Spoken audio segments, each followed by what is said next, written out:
Hey everyone, welcome back. Today we're taking a deep dive into Martin Meadows' book, 365 Days with Self-Discipline. It's kind of like a daily dose of wisdom, for building that mental toughness, getting control of yourself, and ultimately achieving those goals you've always wanted. Yeah, exactly. And we're not just going to read every single entry. We're digging deeper, looking for those real game-changing principles, those core truths that can actually make a difference in your life. Absolutely. It's about taking those ideas and actually putting them into action. So today, let's see what kind of powerful tools we can pull from this book to help you boost your own self-discipline. Sounds good. So the book starts off with this really interesting thought. It asks us to think about whether human nature has actually changed that much since, way back when. Like since the caveman days, you mean? Exactly. The book uses this example of a fictional caveman named Uzuk. Imagine his life, right? Yeah. Constant danger, having to fight for survival every single day. Yeah, talk about needing some serious mental fortitude just to get through the day. Makes you wonder, don't it? Do we still have that same toughness in us? Especially in our world today, where things are, generally pretty comfortable for a lot of us. Yeah, we don't exactly have to hunt for our food or worry about saber-toothed tigers, right? But the thing is, maybe self-discipline becomes even more important when it's not about literal survival. Right, because it's about making those tough choices, choosing the harder right over the easier wrong, even when there's no immediate pressure. Like no one's forcing you to go to the gym or say no to that extra slice of cake. It's all on you. Which brings us to this really fundamental idea that Meadows keeps coming back to. Every choice we make, no matter how small, it sets a precedent. It's not just about that single moment, right? Like think about it. Every time you give in to that temptation or you hit snooze instead of getting up for that run. You're basically creating a tiny groove in your brain. And the next time you're faced with that same choice, it's just a little bit easier to slip into that groove. It's like you're building a path in your mind, and with each repetition, that path becomes more and more well-worn. Exactly. And the book really emphasizes how those seemingly small choices can have a huge impact over time. It's not always obvious right away, but the long-term consequences can be massive. It's that slow creep, like the book uses this great example of all things, a hamburger. One hamburger here and there, it's probably not going to completely derail your health goals. But if you constantly underestimate the impact of those repeated unhealthy choices, well, that's where the real damage happens. It's those little things day after day that can really add up over time. So it's not just about that single burger, it's about the pattern you're establishing. And that raises a really important question for you, listener. What are those seemingly insignificant choices that you might be making over and over again that could be creating a negative pattern in your life? Right, like maybe it's hitting the snooze button every morning or mindlessly scrolling through social media instead of working on that project you've been putting off. It's about taking a close look at those everyday choices and seeing if they're really moving you closer to where you want to be. Absolutely. Now, speaking of choices, the book talks about this idea of willpower as a muscle. And that it's not something you're just born with or you're not right. It's something you can develop, you can train. Exactly. It's like going to the gym for your mind. Yeah, like instead of lifting weights, you're lifting your self-control. And just like with physical exercise, the more you work that willpower muscle, the stronger it gets. Meadows really encourages us to actively exercise that muscle, to push ourselves, instead of always giving in to those easy impulses. And yeah, those impulses are, they're tempting, they offer that quick hit of pleasure, but they don't usually align with our long-term goals, do they? Not usually. Yeah. Though he does make an exception for actual, genuine life or death situations. Yeah, fair enough. Yeah. If you're being chased by a bear, maybe go with your gut on that one. But for those of us not facing down bears on a daily basis, how do we actually work this willpower muscle? Meadows has a lot to say about the power of systems. Oh, this is huge. Because just trying to rely on pure willpower all the time, that's exhausting. It's like trying to run a marathon at a sprint. You're just going to burn out. Right, you need a more sustainable approach. And that's where systems come in. It's about setting up your environment and your routines to make the right choices easier and the wrong choices harder. Almost like you're designing your life for success. Yeah, exactly. Like if you're trying to eat healthier, don't keep junk food in the house. Or if you want to read more, leave a book on your bedside table. It's about making those desired behaviors the default. Makes sense. Yeah. Now, I know some people might be thinking, well, self-discipline is just something some people are naturally good at. I'm just not wired that way. Hmm. But the book has some very strong words about that kind of thinking. Oh, yeah. Meadows is very clear on this point. He straight up calls it a myth. The idea that self-discipline is some kind of innate talent, that's just not true. So you're saying anyone can develop self-control. It's not about winning some genetic lottery. Exactly. It's a skill. And like any skill, it can be learned and improved with practice. However, he does offer a bit of a realistic perspective, which I appreciate. What do you mean? He says that nobody is perfectly self-disciplined in every single area of their life. And that's okay. It's not about being a robot, it's about progress, not perfection. That's a good reminder. Take some of the pressure off. Speaking of pressure, the book also delves into how stress affects our self-discipline. And this is really important because stress just sucks the mental energy right out of you. It does. The book actually cites research showing that chronic stress, especially financial stress, can actually reduce your cognitive bandwidth. It's like this mental tax that makes it harder to think clearly, make good decisions, and resist those immediate impulses. And can create this vicious cycle, right? Especially for people struggling financially. The stress makes it harder to make the choices that could actually help them improve their situation. Yeah, it's like a double whammy. But the point is, this applies to any kind of chronic stress, whether it's financial, work-related, relationship problems. Any significant source of stress can basically drain those mental resources we need for self-control. Right, so part of building self-discipline is also learning how to manage that stress, maybe through exercise, meditation, spending time in nature. Finding what works for you. Now, on a more positive note, Meadows shares a personal story about how he actually turned a weakness into a strength using self-discipline. Oh yeah, this is a great example. He talks about how he used to be incredibly shy, like really uncomfortable in social situations. I can relate to that. Yeah. But he didn't just accept it, did he? Nope. He decided he wanted to change, so he started pushing himself little by little to engage in those uncomfortable social situations. Kind of like exposure therapy in a way. Yeah, and he emphasizes that he wasn't naturally outgoing. It took real effort, but through consistent disciplined effort, he actually overcame his shyness. It shows that you don't have to be born with some special talent to achieve big things. It's about putting in the work, even when it's hard. Now, shifting gears a bit, the book really emphasizes having a long-term perspective. And it's not just about resisting that cookie in the moment, right? Right. It's about keeping your eye on the bigger picture, on those long-term goals that really matter to you. Like, he uses this example of learning a new language. He says that consistent small efforts over time will get you much further than just cramming for a few weeks and then giving up. It's like those people who try to learn a language right before a vacation. They might pick up a few phrases, but it doesn't stick. Exactly. It's about making those small efforts consistently, whether it's practicing your language skills, working towards a career goal, or building a healthier lifestyle. Playing the long game. And speaking of long games, we all know we're going to stumble along the way. We're going to make mistakes. We're going to have setbacks. But the book actually encourages us to embrace challenges. It's about reframing how you see those setbacks, right? Instead of seeing them as purely negative, see them as opportunities to learn and grow. Like a muscle only gets stronger after it's been stressed. Right. So every challenge, every mistake, it's a chance to build resilience. It's a chance to get stronger. And that ties in nicely with this idea of holding ourselves to high personal standards. Yeah, the book really pushes this idea of setting your own bar, setting it higher than anyone else expects of you. Not just going through the motions or doing the bare minimum. It's about striving for excellence, even when no one's watching. And it contrasts this with, just following the standards of the majority, which, let's face it, often leads to, mediocrity. Especially in areas like health and fitness, right? It's easy to slip into complacency when you're just doing what everyone else is doing. So yeah, it's about pushing yourself, challenging yourself, and setting your own internal benchmark for success. That internal motivation is key. Yeah. But it also makes you wonder, what's the point of all this self-discipline? What are we really striving for? The book has some interesting thoughts on this. Yeah, it's not just about, bragging rights or getting a gold star. The real purpose of self-discipline is the internal victory.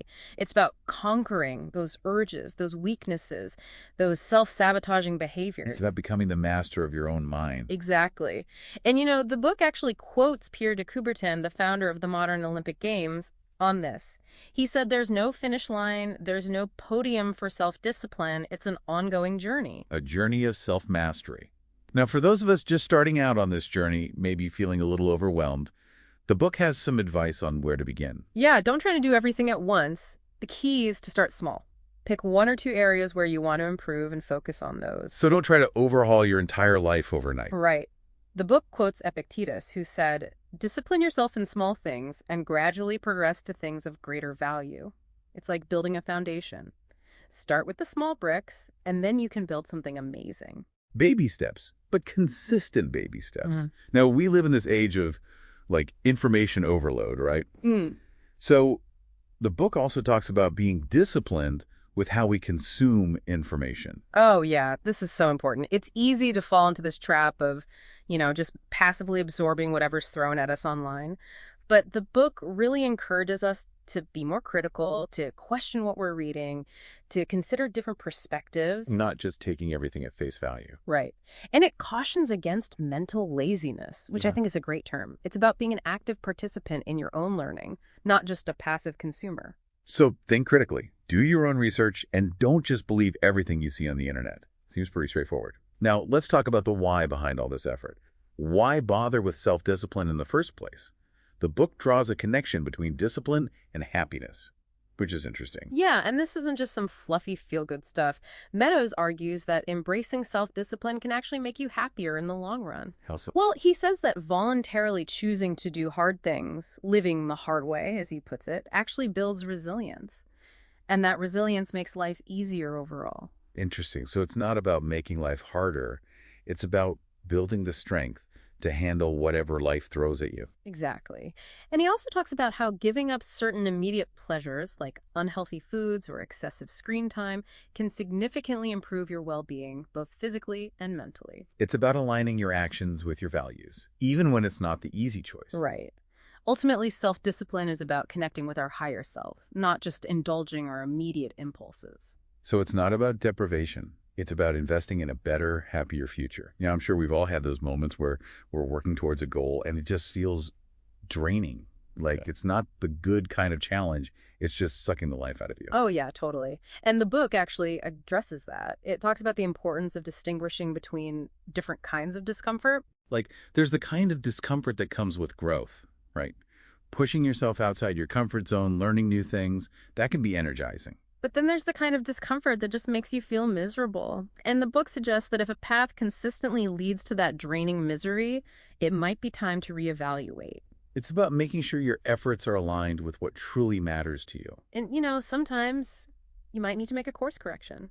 And that's okay. It's not giving up. It's about being honest with yourself and finding the path that's right for you. It's about being mindful and making conscious choices. Now, the book also talks about the difference between making decisions from a place of defense versus a place of growth. Yeah, are you motivated by fear and a need to protect yourself?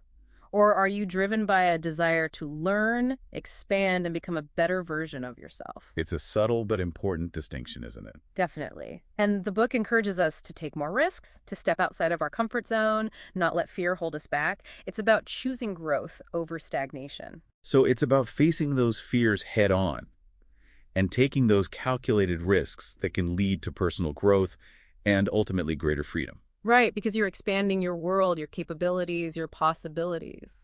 Now, the book also talks about the importance of physical activity, and not just for the obvious health benefits. Oh, yeah, it goes way beyond just physical health.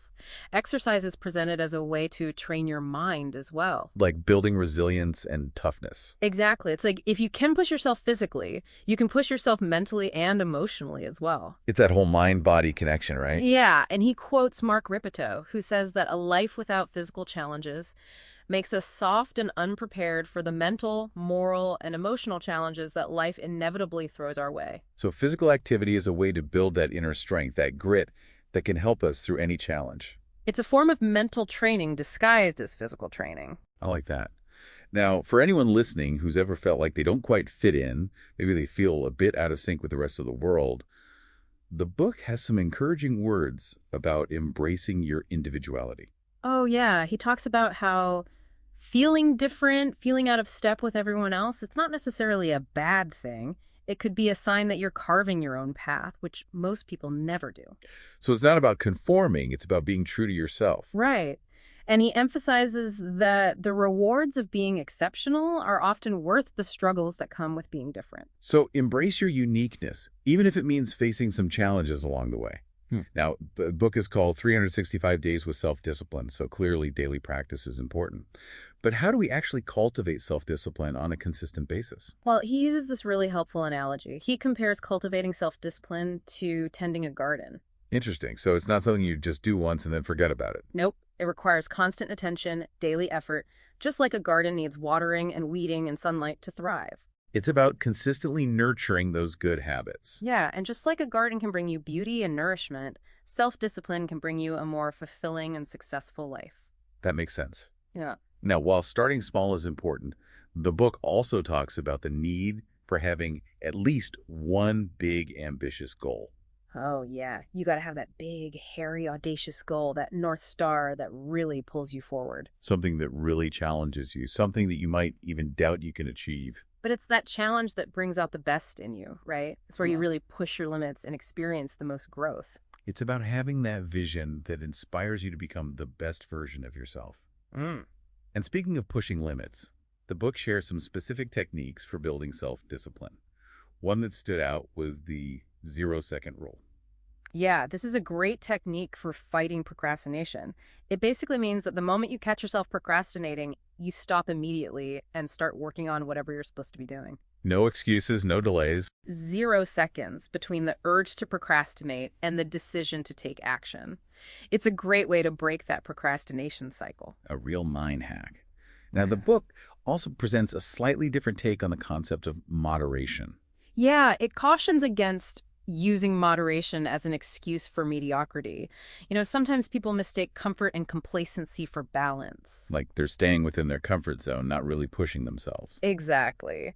And the book challenges us to ask ourselves, are we using moderation as a way to avoid growth? Right. Are we settling for less than we're capable of? So it's about finding that sweet spot between pushing yourself and not burning out. Right. It's about healthy striving, not just settling for good enough. I like that. Now, another theme that runs throughout the book is this idea of taking action. It's not enough to just talk about what you're going to do. You got to actually do it. Yeah, actions speak louder than words, right? Yeah. And Meadows is really big on this. He says that actually doing the work, not just talking about it, is what builds real resilience. It's like announcing your goals to everyone can sometimes be counterproductive. It can give you this premature sense of accomplishment. Yeah, you get that little dopamine hit from the attention, and then you're less motivated to actually put in the effort. So keep your goals to yourself, focus on the work, and let the results speak for themselves. That's the real test of self-discipline. Absolutely. And speaking of putting in the work, the book really emphasizes the importance of consistent effort. Like, this is the key to achieving anything worthwhile, isn't it? It's not about some magical burst of inspiration. It's about showing up day after day, even when you don't feel like it. It's that grit, that perseverance that separates the successful from the dreamers. And he shares this really powerful idea that genius is often just the ability to make consistent effort over time. Like, the difference between failure and success can be razor thin, and a lot of people give up right before they're about to have a breakthrough. It's about staying the course, even when it feels like you're not making any progress. You never know how close you are to that next level. So don't give up on yourself. Now, shifting gears a bit, the book also touches on something that might seem kind of basic, but it's really important. Honesty. Oh yeah, honesty with yourself and honesty with others. Like being upfront about your limitations, being true to your word, that kind of thing. Exactly. And he makes it clear that honesty doesn't mean you have to share everything with everyone. Sometimes simply saying, I don't feel comfortable answering that question is enough. It's about being authentic and living in integrity. So honesty as a foundation for self-discipline makes sense. And along those same lines, the book also talks about building courage by facing your fears. Yeah, like the more you run from your fears, the bigger they become. Mm. But every time you confront a fear, you chip away at its power. It's like each time you face something scary, you gain a little bit more courage. And the book encourages us to actively seek out those opportunities, to do things that scare us, to push ourselves outside of our comfort zone. Because that's where the real growth happens. Yeah, it's like a muscle. The more you work it, the stronger it gets. Now, the book contrasts the perceived ease of laziness with its ultimate consequences, which can be pretty harsh. You know, it's tempting to just kick back, relax, and avoid anything that feels difficult or challenging. Oh yeah, I definitely have those moments. We all do. But the book argues that while loafing around might feel good in the moment, it ultimately leads to disillusionment. It's like you're not really living, you're just existing. It's about being an active participant in your life, not just a passive observer. And self-discipline, even though it requires effort, it leads to a sense of accomplishment, to greater fulfillment, to that feeling that you're actually making progress in your life. It's about building a life you're proud of, not just a life that's easy. Right, because ultimately, a life without challenges, a life without growth, it becomes pretty empty. So true. Now, the book also encourages us to take a close look at our spending habits. And not just money, right? Right. It's about how we spend our time, our energy, our attention. Because how we use those resources really reflects our priorities. Like, are you spending most of your free time on things that actually matter to you? Or are you just kind of drifting through your days, letting other people dictate your priorities? Yeah, it's about being intentional with how you spend those precious resources. And the book challenges us to ask ourselves, are we investing enough in our own growth? Are we taking care of our physical and mental well-being? Because those are the things that ultimately determine our quality of life. Absolutely. Now, the book also makes this really important distinction that self-discipline isn't just about forcing yourself to do things you don't want to do. Yeah, it's not just about willpower and gritting your teeth all the time. It's also about resisting the urge to stay mediocre. Yes. Like, sometimes people avoid pushing themselves because they're afraid of failure or they're afraid of what other people might think. It's that fear of judgment, right? Totally. And the book encourages us to break free from that fear and embrace the possibility of growth, even if it means making mistakes along the way. So don't let the fear of criticism keep you stuck in mediocrity. Embrace the challenge. Because who knows what you might achieve when you stop holding yourself back. Now, building on that idea, the book also encourages us to periodically step outside of our current comfort zone and try things that we might not think we're capable of. Like, just because you've never done something before doesn't mean you can't do it. It's about challenging those self-imposed limits. Right. And he suggests approaching these new challenges with a positive mindset, believing that you can succeed. Fake it till you make it. In a way, yeah. Because often we're capable of much more than we realize. So push those boundaries, try new things, and see what you're truly capable of. Now, the book also connects self-discipline to a deeper sense of well-being, even mentioning this concept of eudaimonic happiness. Yeah, this is about finding happiness through living a life of purpose and meaning. And he actually suggests that this kind of happiness can have positive effects on a physical level. Like, studies have shown that people who have a strong sense of purpose tend to have better immune function. It's like your mind and body are working in harmony. So it's not just about feeling good, it's about being good. Right. And self-discipline can help us align our actions with our values, which can lead to that deeper sense of purpose and fulfillment. So it's not just about achieving external success, it's about living a life that feels meaningful and authentic. Absolutely.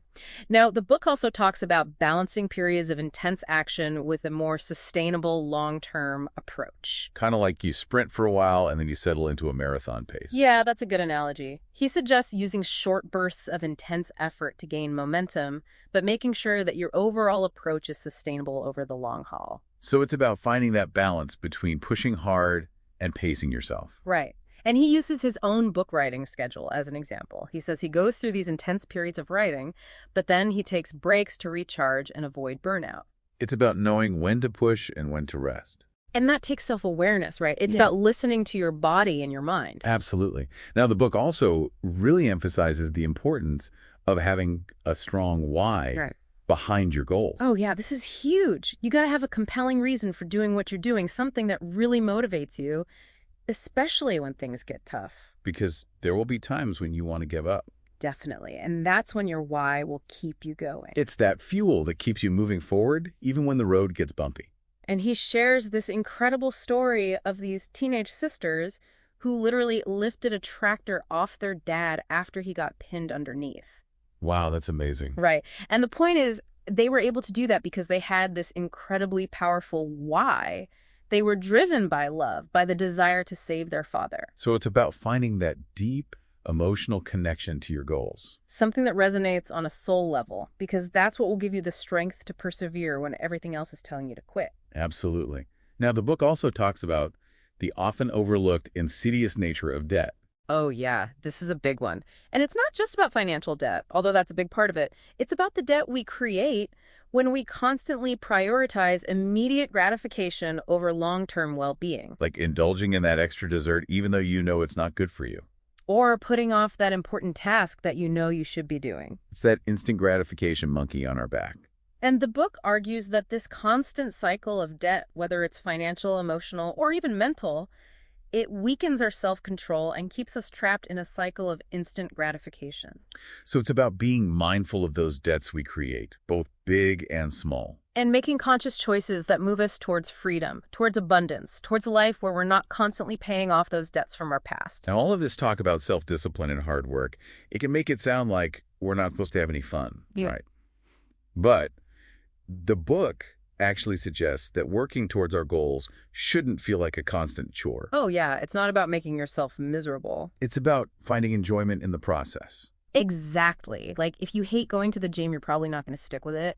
But if you can find an activity you actually enjoy, it doesn't feel like such a struggle. It's about finding that sweet spot between challenge and enjoyment. And that's different for everyone, right? Absolutely. Some people thrive on intense workouts. Others prefer yoga or hiking. It's about finding what works for you and what brings you joy. So self-discipline doesn't have to be about deprivation. It's about finding sustainable ways to achieve your goals that you can actually enjoy. And sometimes that means experimenting, trying different things until you find what clicks. Now, the book also encourages us to periodically pause and reflect on our chosen goals. Yeah, like, are you still on the right track? Are your goals still aligned with your values and your vision for your life? It's easy to get caught up in the day-to-day and lose sight of the bigger picture. Totally. So it's about taking that step back and asking yourself, is this still what I want? Is this still who I want to be? And if the answer is no, maybe it's time to make a change. And, that can be scary, but it can also be incredibly liberating. It's about taking ownership of your life and making conscious choices that align with your truest self. And those choices might change over time, and that's okay. The important thing is to be aware and to be honest with yourself.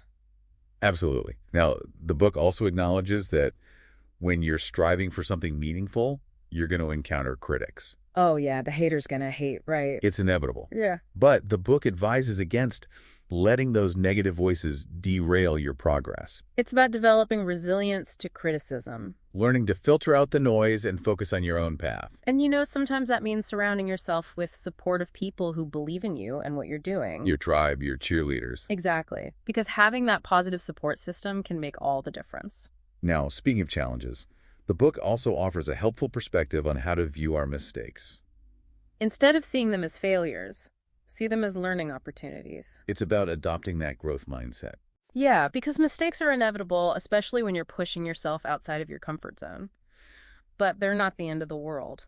In fact, they're often the best way to learn. So embrace those mistakes, analyze them, learn from them, and keep moving forward. Turn those stumbles into stepping stones. Now, the book also talks about the power of focusing intensely on just one primary goal at a time. Yeah, like don't try to do everything at once. Pick one thing that really matters to you and pour all your energy into that. Concentrating your efforts for maximum impact. Right. Because when you're trying to juggle too many things at once, it's easy to get overwhelmed and make less progress overall. It's that whole idea of the one thing, right? Yeah, figure out what's most important right now and focus all your energy on that. Makes sense.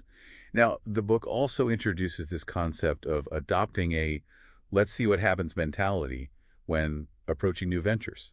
Yeah, like instead of getting caught up in the fear of failure, approach it as an experiment. Take the pressure off. Right, because even if the outcome isn't what you expected, you'll still learn something valuable from the experience. It's about embracing the unknown and being open to new possibilities. And sometimes those unexpected outcomes can be even better than what you originally planned. So stay curious, experiment, and see where it takes you. Now, the book also warns against the pervasive danger of relying on excuses. Oh, yeah. We're all masters of making excuses, right? It's so easy to fall into that trap. Oh, I'm too tired, or it's too cold outside, or I'll start tomorrow. Yeah, those excuses can be so seductive. But the book argues that consistently relying on them weakens our resolve. Like,